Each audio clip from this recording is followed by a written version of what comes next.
The Brian Mudd Show is on News Radio 610 WiOD. Our COVID trend is the best in Florida entering this week. It's been since December 19th. And, of course, cases way down everywhere.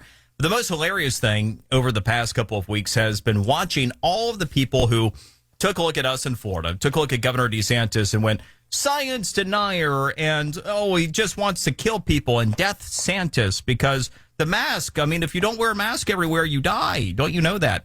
And so the virus science has not changed. But now every single state, with the exception of Hawaii, because,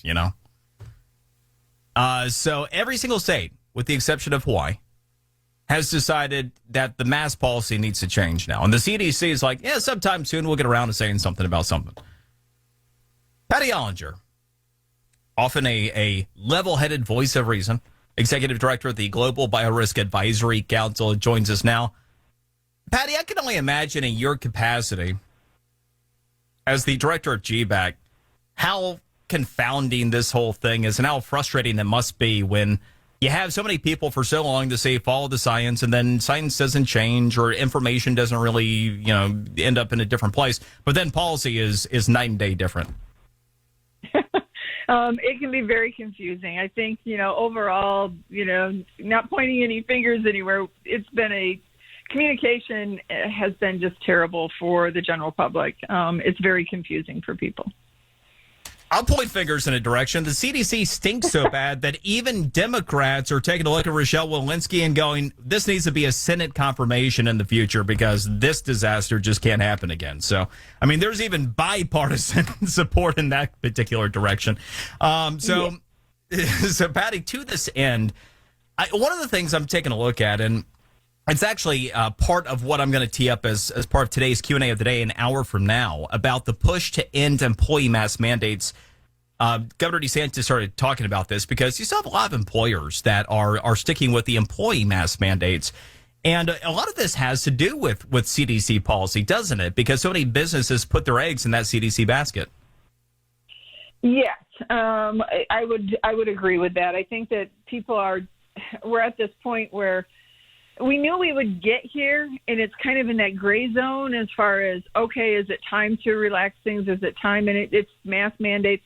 I think that the message, and you and I've talked about this, has, at least from GBAC, has been pretty consistent from a standpoint of, there are multiple things that we can put in place to protect ourselves. Obviously, vaccine number one, wearing a mask when needed and when appropriate. That's part of the problem that people come into.